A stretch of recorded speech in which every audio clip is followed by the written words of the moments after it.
시간과 같은 제목이라 할 수 있습니다. 예레미야의 슬픈 노래라는 제목으로 예레미야가 4장과 5장을 우리가 함께 살펴볼 것입니다. 안타까운 것은 우리 대한민국의 시조가 당군이라는데 곰의 새끼랍니다. 우리는 그래도 원숭이 새끼보다는 조금 나은 것 같아요. 기왕이면 곰이 좀 더 나은 것 같지만 잡아서 팔 때, 그렇지만 우리는 하나님께서 직접 하나님의 형상과 모양으로 지음을 받았다라는 것에 자부심을 가지고 우리가 하나님의 말씀을 저들에게 바로 가르칠 수 있는 모두 되어야 됩니다. 그냥 교회만 왔다 갔다 하다가 죽으면 천국 가겠지, 막연한 그 자기 확신 속에 잘못해서 눈 뜨고 나면 떳떳한 데 있으면 상당히 곤란한 일이 있다라는 걸 꼭 명심을 하시고, 예레미야 애가를 보면 이스라엘 예루살렘이 멸망한 그 모습이 어쩌면 오늘 우리 신앙과 그리고 우리 가정과 우리 교회들과 우리 민족이 겪고 있는 것과 별반 다를 바가 없다라는 것을 꼭 기억을 하시고 꼭 우리의 삶이 돌이킴을 받기를 원합니다. 자, 지난 시간에도 말씀을 드렸지만 예레미야 애가는 독특한 문학적 방법으로 서술이 되었습니다. 1장에서 4장까지는 보면 그 히브리어의 알파벳 숫자 그 순서대로 이렇게 기록을 해 놓았습니다. 상당히 어려운 그 기법으로 썼는데 그것을 아크로스틱이라고 하고 우리말로는 답관체 또는 미합체식 이 시로 기록해 놨는데, 예레미야가 그냥 울기만 우는 울본 줄 알았는데 상당한 문학적 기법을 동원하여서 오늘날 읽어도 너무 참 훌륭한 신앙을 담아서 우리에게 소개를 하고 있습니다. 그런데 5장은 이렇게 답한 채로 기록을 하지 아니하였다라는 것을 이해를 하시고 오늘 차근차근 한번 살펴보시기를 바랍니다. 이미 보았던 1장과 2장은 나라가 망하게 된 현실 앞에서 통곡하는 내용이었고, 또 3장은 그 현실 앞에 탄식을 하지만 하나님께 소망을 두는 그런 시로 3장은 기록되어져 있습니다. 물론 4장과 5장도 비슷한 그런 구조로 되어 있지만 4장은 오늘 보는 4장은 나라가 망한 현장을 들여다보면서 예레미야가 통곡을 하고 있습니다. 통곡하는 자리에 그대로 머무는 것이 아니라 5장에 보면 절망 가운데서 하나님을 바라보면서 하나님께 소망을 두고 그 소망을 뛰어넘어서 하나님을 찬양하는 그 모습을 우리에게 보여주고 있습니다. 이것이 바로 예레미야의 신앙을 담은 그야말로 우리에게 보여주는 훌륭한 시로 슬픈 노래인데, 나라가 망하고 난 다음에 그 구구절절히 회개하고 어려운 가운데서도 소망을 뛰어넘어 하나님을 찬송하는 그 신앙을 우리 모두가 가질 수 있기를 주님의 이름으로 축복을 합니다. 자, 오늘 1절에 보면 시작 부분부터 슬프다라고 시작을 하고 있습니다. 슬프다라는 이 표현을 히브리어식으로 표현하면 에카는 바로 어찌하여, 근데 어찌하여가 맞는데 왜 슬프다라고 번역을 했는지 몰라요. 그래서 1절을 보면 슬프다, 어찌하여 금이 빛을 잃고 어찌하여 순금이 변질하였으며 성소의 돌들이 거리 어기마다 쏟아졌는고, 애통하는 장면이지요. 바벨론에 의해서 바벨론의 군대가 와서 예루살렘 거리를 완전히 초토화시켜버렸습니다. 그 현실 앞에 예레미야는 그 상황을 실감나게 표현을 하고 있다라는 겁니다. 더 안타까운 것은 4절 젖먹이가 목말라서 혀가 이 천장에 붙었으며 어린이들이 떡을 구하나 떼어줄 사람이 없도다. 참 안타깝지요. 자녀들이 먹을 것을 구하지만 어미 품 안에 붙어서 젖을 쥐어짜고 물어 뜯어도 젖이 나지 않는 이런 안타까움이 여기에 있다라는 것입니다. 왜 그럴까요? 애들이 젖을 먹을 수도 없고 이제 떡이라도 좀 먹으려고 하는데, 밥이라도 좀 먹으려고 하는데 밥을 줄 사람이 없어서, 여러분, 혀가 입천장에 붙었다 소리는 먹을 것이 없다라는 것을 말하고 있습니다. 왜 그럴까요? 예레미야가 바벨론에 항복하라고 했을 때 항복을 하지 아니하고 있으니까 느부갓네살의 군대가 1년 6개월 동안 애월 사고 있으니까 농사도 못 짓고 있는 거 다 끌고 먹고 지금 먹을 것이 없는 것이죠. 그러니까 입천장이 진짜 뭐 물도 한 모금 넘어갈 수 없을 정도로 혀가 딱 붙어 있는 거예요. 입천장에 혀가 붙어 있다. 이 현장을 예레미야가 보면서 우리 같이 3절 읽어보시겠습니다. 뭐라고 이야기하는가? 들개들도 젖을 주어 그들의 새끼를 먹이나 딸 내 백성은 잔인하여 마치 광야의 타조 같도다. 예, 광야의 타조가 저는 뭐 타조를 직접 동물원에서나 봤지 잘 모르는데 이 타조는 생리적으로 그렇대요. 알을 낳아놓고 품어야 그게 의미가 할 의무인데 알을 낳는 거는 낳는데 그 다음에 그냥 팽개쳐버리는 그것이 바로 타조의 성품이라고 하는데 예루살렘 딸 표현한 것은 하나님의 백성 예루살렘의 백성들을 말씀을 하고 있습니다. 그들이 하나님 말씀을 버렸으니까 이렇게 어려움을 당하고 있다는 것을 말씀을 하고 있어요. 자녀들이 웬만한 부모는요, 요즘 뭐 언론에 떠들고 뉴스에 나오는 사람들 보면 뭐 자기 자식을 죽이고 일하는데 대다수의 부모들은 자기는 굶어도 자기는 숭늉을 마시고 찬물을 마실지라도 애들한테는 흰쌀밥을 먹이는 것이 부모의 생리적인 그야말로 모성애지요. 그런데 지금 그러지 못하는 가운데 있다라는 거예요. 8절 한번 읽어보십시다. 8절. 이제는 그들의 얼굴이 숯보다 검고 그들의 가죽이 뼈에 붙어 막대기같이 말랐으니 어느 거리에서든지 알아볼 사람이 없도다. 얼마나 굶었는지 그들의 가죽이 뼈에 붙었다고 기록을 하고 있습니다. 마른 막대기 같아서 알아볼 수가 없다. 네, 보통 보면 그렇잖아요. 우리가 잘 알고 있던 사람들도 어떻게 뭐 참 고질적인 그 악성 병에 걸렸다가 병원에 가 보면 누군가가 병 그 침대에 그 명패가 없다면 못 알아볼 정도로 막 완전히 참 피골이 상접한 그런 환자를 우리가 보면 못 알아보는 것처럼 지금 1년 6개월 동안 먹을 것이 없고 이러다 보니까 이제 이런 어려움이 있는 것을 표현을 하고 있습니다. 그러니 피골이 상접해서 막대기같이 진짜 알아보기 힘든 것. 여기에 제가 이 말씀을 보다가 뭘 느꼈냐 하면요. 전기선을 연결을 하고 그 다음에 절연 테이프를 이렇게 감거든요. 까만 전기 테이프라고 말하는 거. 그것보다도 요즘은 또 거기에다가 보면 수축 그 튜브가 있어가지고 그 수축 튜브를 이제 한쪽을 몰아놓고 이 결설을 하고 그 다음 그걸 덮어놓고 라이터 부리를 가지고 싹 하면 쫙 달라붙어 버려요. 예, 그처럼 우리 가죽이 못 먹어가지고 뼈에 착 달라붙어 있어가지고 못 알아볼 정도 되는데 그것만 해도 비참하잖아요. 그런데 그보다도 더 비참한 이야기를 10절에서 하고 있어요. 같이 한번 보십니다. 딸 내 백성이 멸망할 때에 자비로운 부녀들이 자기들의 손으로 자기들의 자녀들을 어떻게 했다?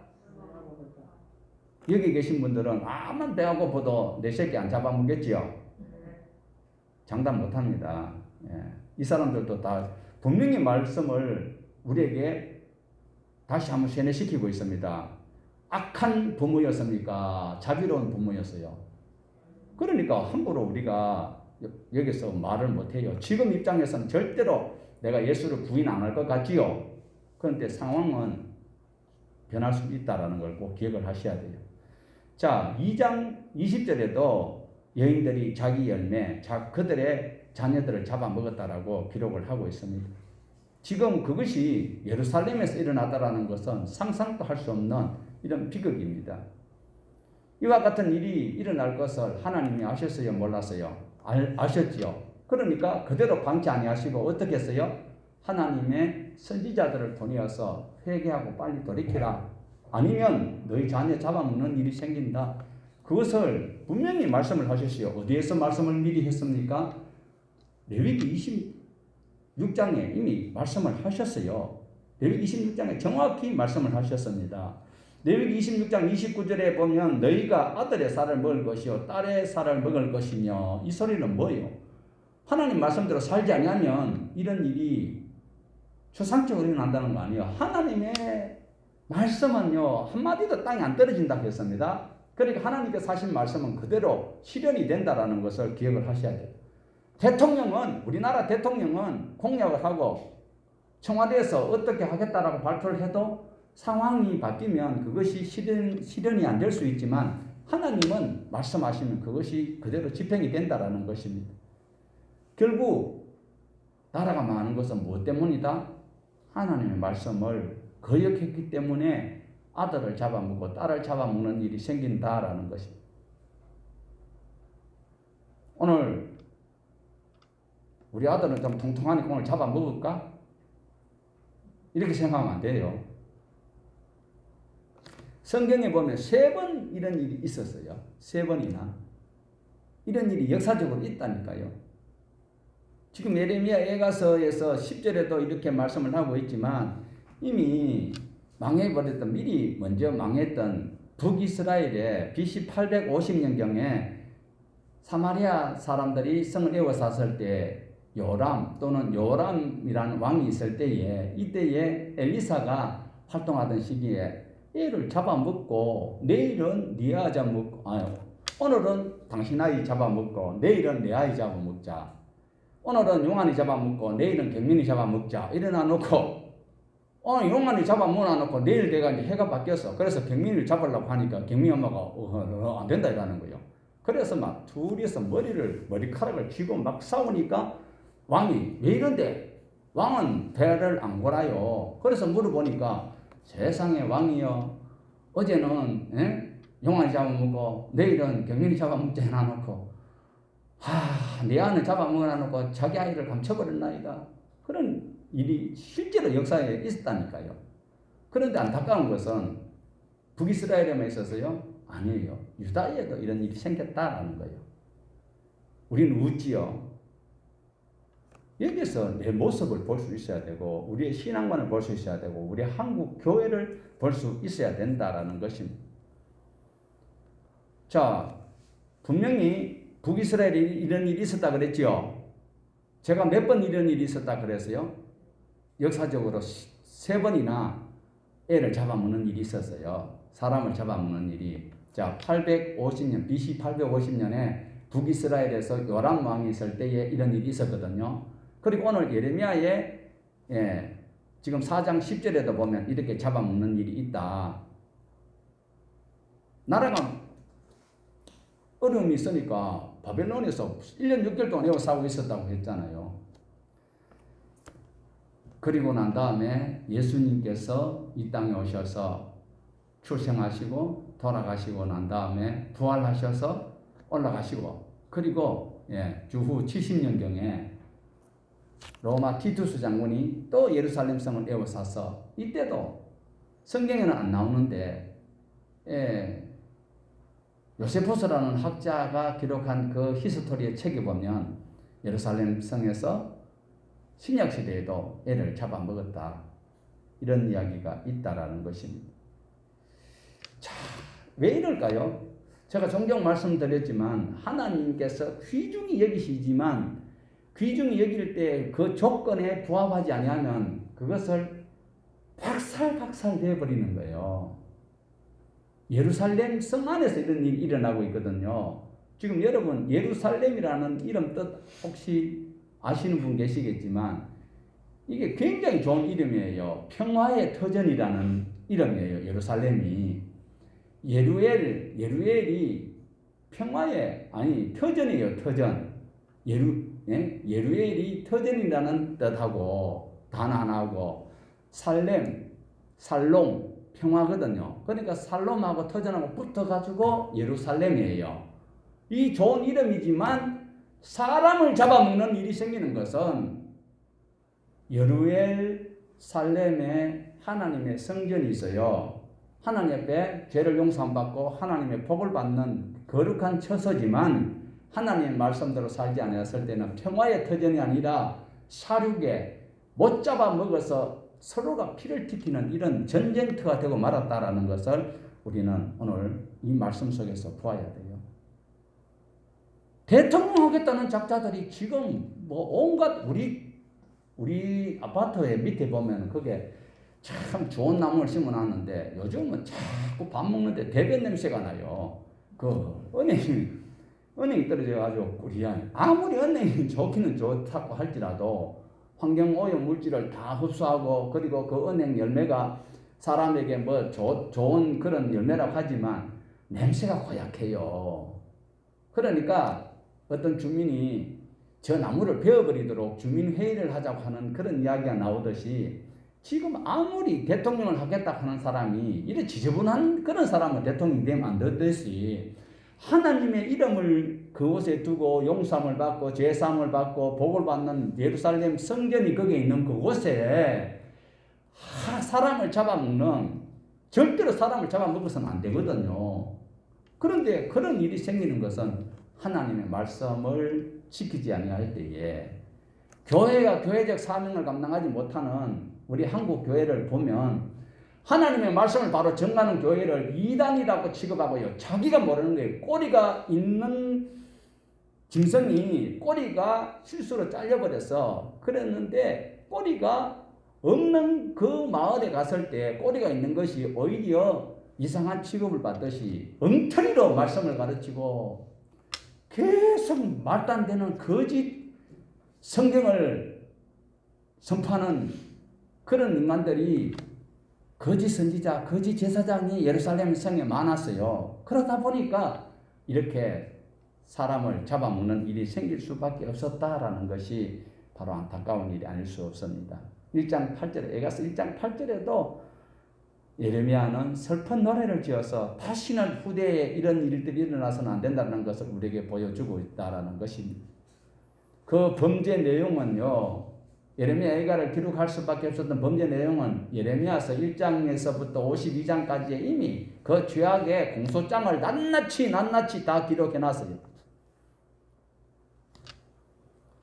예레미야만 그런 것이 아니었습니다. 동시대에 사역하였던 하박국 선지자 또는 스바냐 선지자 그리고 다음에 볼 에스겔 선지자도 이런 일이 있을 것이다 라고 예언을 하고 있다라는 겁니다. 예레미야는 예레미야 예가서를 통해서 예루살렘이 이 큰 범죄를 인하여서 어려운 일을 당하는 그 원인이 무엇인지를 우리 13절을 한번 읽어보십시다. 13절 그의 선지자들의 죄들과 제사장들의 그들이 성읍 안에서 의인들의 피를 흘려도다. 예루살렘이 죄를 지었잖아요. 일반 백성들의 죄보다도 어떤 자들의 죄가 컸다고 말하고 있습니까? 제사장들, 선지자들이 죄악이 컸다. 그러면 참 선지자들이었을까? 물론 여기에는요 거짓 선지자들을 말하고 있습니다. 거짓 선지자들이 참 선지자, 참 제사장, 하나님의 말씀을 전가하는 자들을 핍박을 하고 굶기고 때리고 심지어 어떻게까지 했습니까? 죽였다라는 것입니다. 그러니까 하나님께서 하나님의 백성을 우리 하나님이 예수님을 죽인 그 인간들을 용서할 수 있어요 없어요? 하나님 아버지가 하나님의 독생자 예수를 십자가에 못 박아 죽였던 그 사람들, 창을 찔렀던 그 사람들을 용서할 수 있어요? 죄 없는 자는 천국 가지만 하나님의 아들을 죄도 묻지 아니하고 죽이는 이 범죄자들을 용서할 수 없듯이 거짓 선지자들이, 거짓 제사장들이 참 하나님의 선지자, 하나님의 말씀을 전하는 자들을 무참히 핍박을 하고 죽이기까지 했기 때문에 예루살렘이 멸망을 당할 수밖에 없었다라는 것을 말씀하고 있습니다. 자, 우리 한 장 뒤로 가서 2장 14절을 한번 보십시다. 2장 14절 내 선지자들이 내게 대하여 헛되고 어리석은 묵시를 보았으므로 내 죄악을 드러내시어 내가 사로잡힌 것을 돌이키지 못하였도다. 그들이 거짓 선지자들이 거짓 경고와 미혹하게 할 것만 보았도다. 예루살렘이 멸망한 가장 큰 이유는 무엇이라고요? 누구 때문이라고요? 백성들이 아닙니다. 종교 지도자들 때문이다. 거짓 선지자들은 백성들에게 무슨 이야기를 할까요?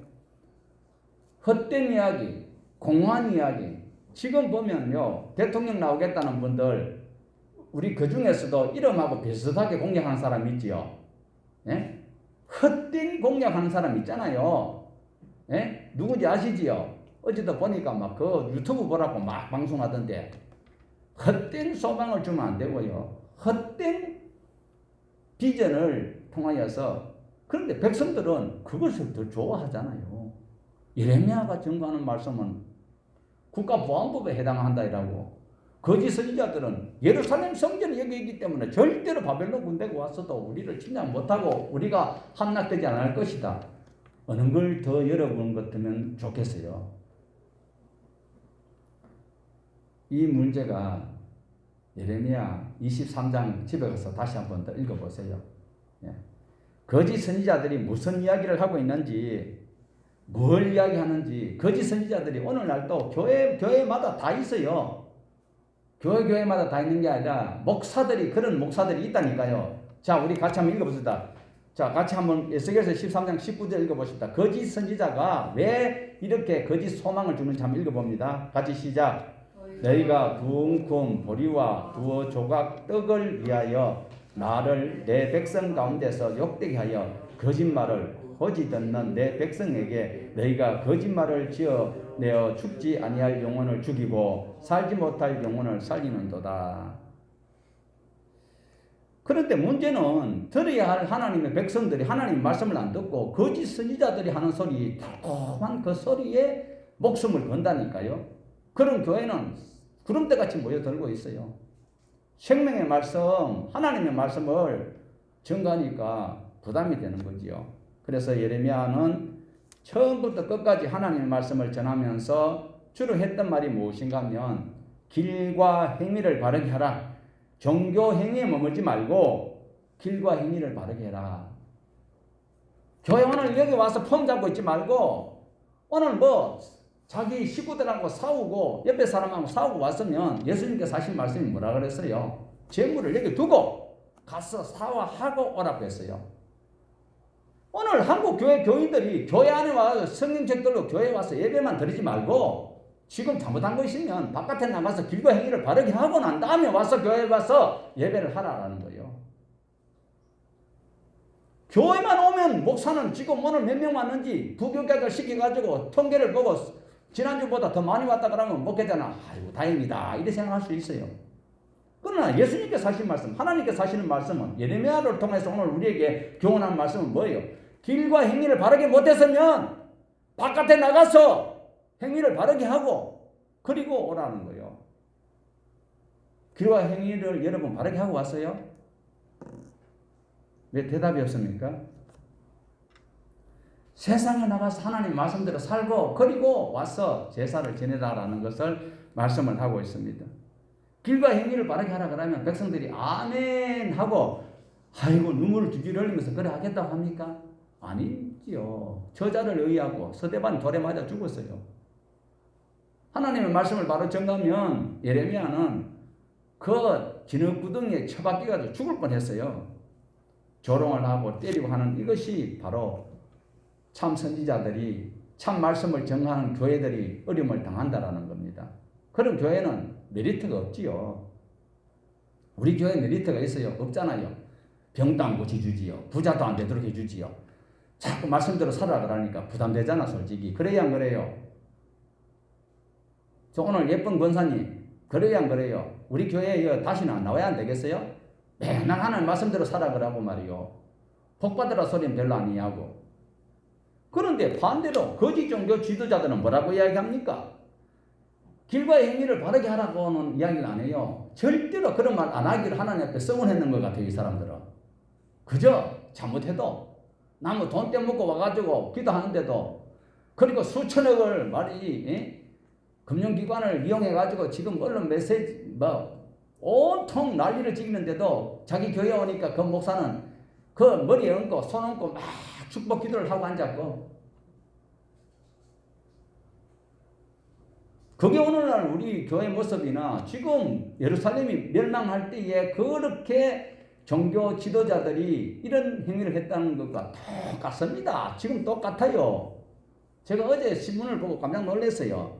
하나님의 말씀을 바로 전가하는 그 목사가 하는 교회 못 가게 하는 거예요. 말이 되는 소리예요.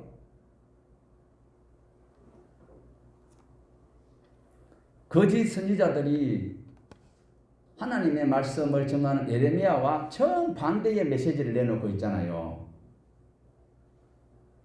오늘날 어떻게 해요? 자꾸 모여들으라 그러지요. 모여드는 이유가 뭐예요? 모여들면 뭘? 모여들면은 두어 금 보리와 두어 조각 떡을 위해서 자꾸 사람 모여들라고 하는 거예요.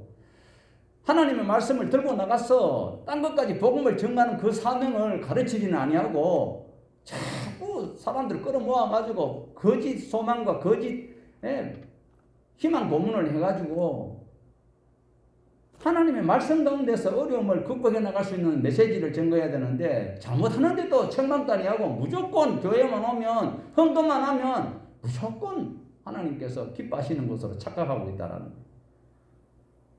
모여들어야 두어 금 보리와 두어 조각 떡이 생기니까 자꾸 모여들으라고 하는 거예요.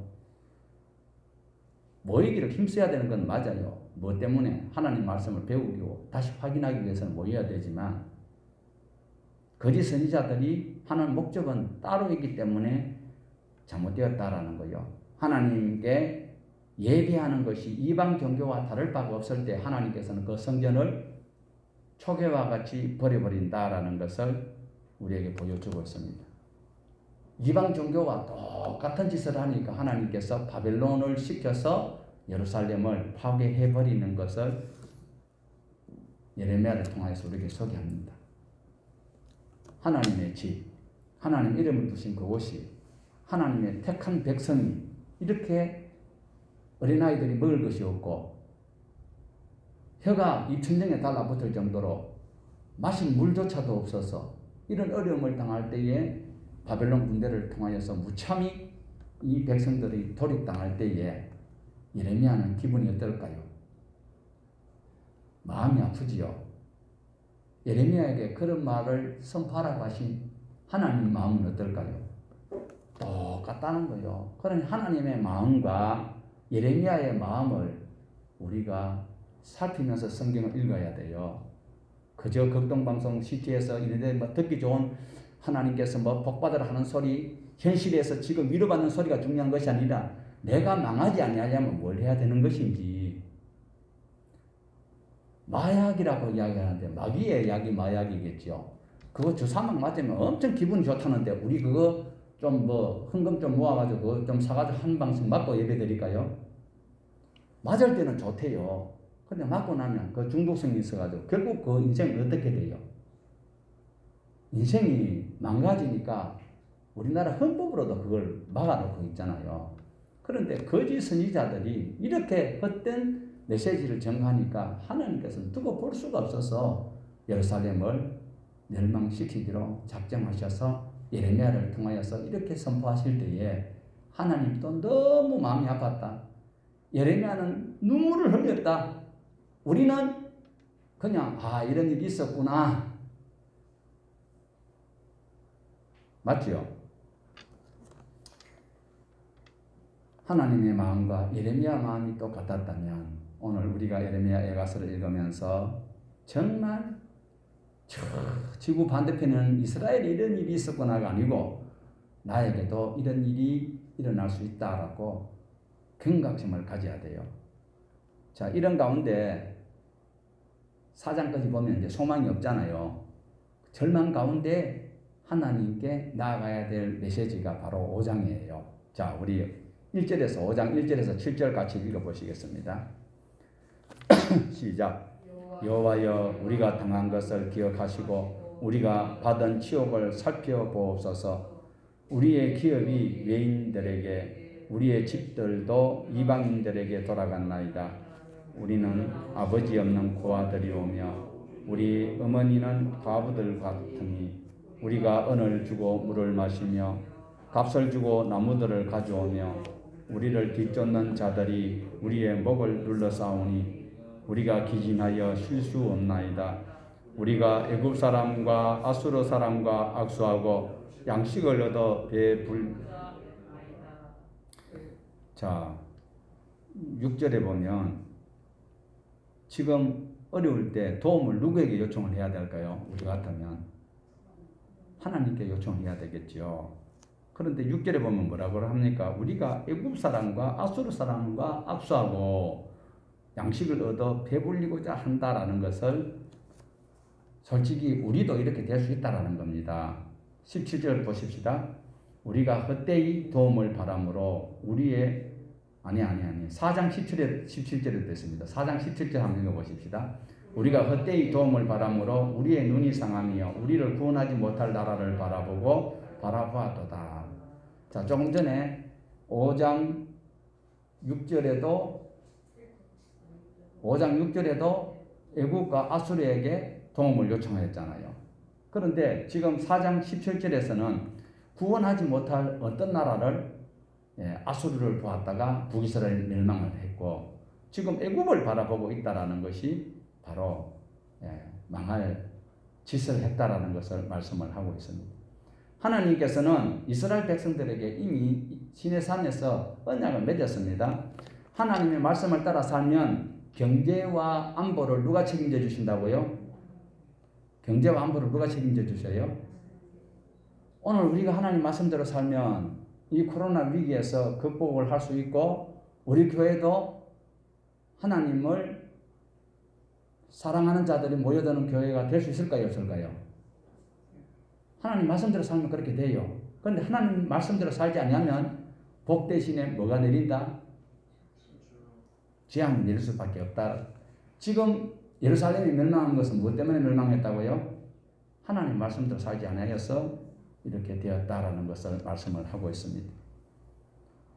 그런데 거짓 선지자들이 예레미야와는 전혀 반대되는 상황을 이야기하니까 이번에 우리 선거 잘해야 됩니다. 진짜 저 공략하는 거, 저 무rum하게 공략하는 거, 그 공략을 속으면 안 돼요. 정말 우리 현실에 지금 우리나라 빚이 엄청나게 많은데 단 어떤 대통령이 바뀐다 할지라도 우선에 살기 좋은 나라는 될 수가 없어요. 그러면 정말 이 빚 정리를 그래도 허리끈을 졸아내고 나라를 아낄 수 있는 그런 사람이 누군가를 살피면서 투표해야지 무조건 뭐 당을 떠나서 인간에게 해줄 수 있는 참된 공약을 누가 하는지를 잘 보고 해야 됩니다. 거짓 선지자들이 하는 소리 때문에 이스라엘이 망해버렸다라는 거. 오늘 교회가 한국에 이렇게 많지만 참된 메시지를 정하는 교회가 없다니까요. 숫자 끌어모으기 위해서는 온갖 술수를 다 부리고 앉아가지고 그 교회 나가면 뭐 시험 쳐서 합격해가지고 그 교회 나가는 것처럼 착각하고 앉아있는 인간들. 사랑하는 여러분, 하나님의 말씀은요 단지 머리로 돌돌 외운다고 되는 것이 아니든 하나님의 언약의 약속의 말씀을 머리에 외운다고 되는 것이 아니고 그 말씀을 내 마음에 담고 내 삶이 팔이 잘려져 나가도 순교의 각오를 가지고 그 말씀대로 살아가는 자들에게 주어지는 멸류관이다라는 거예요. 입술로만 주여 주여 한다고? 절대로 아닙니다. 예레미야는 예레미야 5장 18절까지 유다의 현 상태를 기록을 하고 있습니다. 그리고 마지막 단락인 19절부터 22절까지는 하나님의 영원하신 능력을 드러내면서 하나님의 직접적인 도움을 요청하고 새롭게 하나님 주실 은혜를 기대하고 있습니다. 우리 19절 한번 보실까요? 5장 19절 여호와여 주는 영원히 계시오며 주의 보좌는 대대에 이르리이다. 암울한 현실 앞에서 하나님이 계시지 않는 그와 같은 현상 속에서도 그 현장 속에 하나님께서 함께 하신다라는 것을 고백하고 있습니다. 정말 내 삶이 힘들고 악한 병에 걸려서 고통 속에 하나님이 안 계시는 것 같은 그런 상황 속에서도 하나님께서 나와 함께 하신다고 믿는 그것이 무엇이다? 그게 믿음이에요. 그게 신앙이다. 21절 한번 보십니다. 여호와여 우리를 주께로 돌이키소서. 그리하시면 우리가 주께로 돌아가겠사오니 우리의 날들을 다시 새롭게 하사 옛적 같게 하옵소서. 자, 여기서 보면 예레미야는 실질적으로 국민들에게 손해를 끼친 일이 없고 하나님 앞에 범죄한 일이 없는 것 같아요. 그런데도 예레미야는 자기 자신이 회개할 자와 같이 회개하면서 하나님 앞에 요청을 하고 있습니다. 자, 여기서 우리 눈여겨보십시다. 아까 대표기도 하시는 분도 기도했지요. 우리가 회개한다 그랬어요. 여기서 예레미야가 하는 말씀을 우리에게 다시 상기시키는 말씀은요, 하나님께서 회개할 수 있는 환경과 마음을 주셔서 하나님 앞에 회개하고 하나님께서 그 길을 이끌어 가시도록 요청을 하고 있다라는 거예요. 내 입술로 회개한다고 회개가 아니고 하나님께서 살 수 있는 그 길을 갈 수 있도록 길이여 진리여 생명 되신 예수님이 보여주시는 그 길로 가야 된다는 거예요. 그냥 말씀 안에서 믿습니다, 내가 돌이킵니다 하고 풍랑이는 바다에 예수님이 저 위에 걸어오고 계시는 거요. 그런데 베드로가 보고 자기가 예수님 오락하지도 않을 때 뛰어 들어가면 빠져 들어갈 수 있어요. 그런데 예수님 오락했어요. 오락했는데 예수님을 보고 걸어갔을 때 한참 가다가 자기가 뭘 봤어요? 바람을 보니까 푹 빠져버렸어요. 오늘 저와 여러분이 주여 믿습니다 하면서 회개합니다 그 소리가 아니라 하나님 정말 내가 하나님께서 제시하신 그 길 갈 수 있도록 내 마음과 내 영혼을 새롭게 창조할 수 있는 마음을 달라라고 기도하실 때에 하나님께서 보여주신다는, 예레미야가 그렇게 우리에게 소개를 해주고 있어요.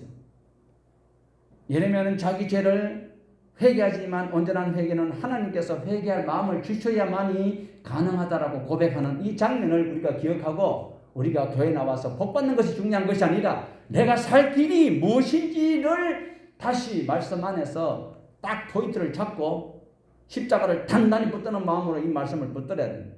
입술로 회개합니다 한다고 회개가 아니다라는 거예요. 22절 한번 볼까요? 주께서 우리를 아주 버리사 싸우며 우리에게 진노하시니 참으로 크시니이다. 은혜를 구하면서 이렇게 구하는 장면. 예레미야는요, 선지자이면서 제사장입니다.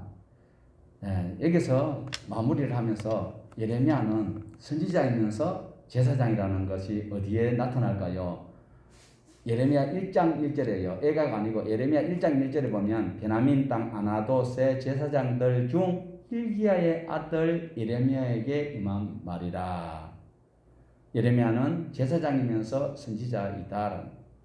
민족의 죄를 가감없이 드러내지만 하나님의 사역은 제사장으로서 민족의 죄를 자신의 죄로 제사를 지내는 제사장 심령. 네, 여기서 보면요, 제사장은 죄를 사할 수 있는 제사를 지내고 선지자는 하나님의 말씀을 책망하는 그런 감을 느낄 수 있어요. 그러니까 제사장과 선지자의 역할을 하고 있는 이 예레미야는 하나님의 말씀을 책망하고 있지만 말씀대로 안 산다고 책망하고 있지만 민족들이 하나님 앞에 돌이킬 수 있도록 하나님의 사랑을 그들에게 전가하는 제사장으로 살고 있다. 그 하나님의 속성이 뭡니까? 사랑과 공의입니다. 바로 사랑은 제사장 즉 예레미야의 사역과 그리고 공의는 죄를 지으면 사형, 선을 행하면 은혜를 받는 것. 그러니까 바로 공의는 선지자의 사역과 같은 하나님의 속성과 같은 이 역할을 예레미야가 하고 있다는 것을 기억을 하시면서 오늘 또 우리는 힘든 삶이 어려운 일들이 우리 앞에 전개되어 있다 할지라도 결국 하나님께서 내 삶과 함께 하고 있다는 것을 꼭 기억을 하시면서 하나님 내가 범죄의 그 길로 가지 아니하도록 선한 길로 인도해 달라고 회개의 삶을 살 수 있도록 은총을 구하는 우리가 되어서 하나님께서 예배해 놓으신 그 땅에 들어갈 수 있는 주인공이 될 수 있는 모두가 되기를 축복합니다.